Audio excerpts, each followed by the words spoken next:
Hi everyone, and thank you so much for joining me for Chapter 3 of this crash course in opera stage directing. Last week we talked about how to approach and analyze a score from a director's perspective, and this week we'll build on that by creating what's called our organizing idea, which basically just means concept. I like the phrase organizing idea though, because even if you want to create the most period production down to the last petticoat, you still need to come in with a really strong, compelling idea that will guide your designers as they create the specific world of your production. Similarly to last week, our first step as we create this organizing idea is exploring the world of the opera that's already in the text as written, so the context for the story. And for that, we turn to research. Let's work with Mozart's The Marriage of Figaro for this episode. It's a great one to work with because it's very much a product of the time in which it was originally written, and because of the unfortunately enduring relevance of its class politics subject matter, it also has that timeless feel that can be heightened with the right interpretive approach. When you're dealing with historical research and you don't have a PhD in French history, it can feel a little overwhelming. Here are some basic questions that might help guide your initial research. Where and when did the opera premiere? What can you find out about life, society, and politics in that world? As part of this, make sure to familiarize yourself with the biographies of the composer and librettist. Where and when is the opera set if it's different than where it premiered, and it usually is? Same question. What can you find out about life, society, and politics in that world? What can you learn about the opera you're directing by studying the composer's neighboring work, preferably with the same librettist? So for Figaro, you would look at the Da Ponte trilogy and see what kinds of themes, characters, relationships tend to pop up more than once. What is the opera's source material? And read the source material if you can. Where and when was the source material written? What was going on in the lives of the audience members who experienced this story for the very first time? What do you think the creators were trying to get across to their audience?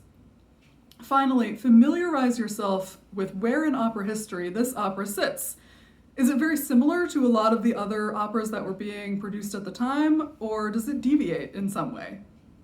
With Marriage of Figaro, you can really go down a research rabbit hole. Here is an opera that premiered in late 18th century Vienna, is set in late 18th century Spain, and its source material, the play, was written and premiered in late 18th century France. Mozart and Da Ponte, very much inspired by the playwright Beaumarchais, were creating an opera in which not only were the central characters not gods or heroes, they were regular people. More than that, they were servants, which was very subversive for the time, and you might find out that the original source material play was actually banned after its original premiere, which is a pretty significant tidbit. Aside from everything that researching these three societies might tell you about class politics in 18th century Europe, you might also notice that the play and opera premiered just a decade apart from each other. I think that's really interesting because it tells me that this material must have felt really fresh and hot off the presses at the time of its original premiere, and suggests to me that maybe the creators were trying to make an urgent comment about their society. I do want to put in a plug here for dramaturgs. The dramaturg's job is really multifaceted, but if you hire them at this stage, not only can they help execute this research for you, but they can also help organize it into useful threads. So now, go back and look at those notes that you made the first time you sat down and listened to the score, and think about your research, and start to try on some organizing ideas for your production. And this may involve just a little bit more research as you delve into some of these worlds in which your production might sit. As you consider your ideas, ask yourself, how does this idea illuminate the plot and the themes of the opera as I see them? How does it line up with my point of view on the story? Is there a place for every character, relationship, power dynamic, setting in the opera without it seeming like a stretch? It's a lot of work, but you'll know when it's a fit because your ideas will start flowing naturally, and portions of the text that may have puzzled you in the past will actually start to make more sense. I also think it's really important to consider contemporary relevance and the question of why does an audience need to hear this story right now in your community, in your country? How can your production help answer that question? Even the most old-fashioned opera probably has something in it that could make a contemporary audience think about society or their personal emotional landscape in a new way. And remember, even if you want to do the most traditional production, you still need an organizing idea, or your production may come off as derivative or just stale. So for example, saying something like, I feel like this story takes place on the precipice of a seismic change for the characters from the old way of living to a new way of living. On the precipice of change, or revolution, might be a really interesting organizing idea for a period production of Figaro.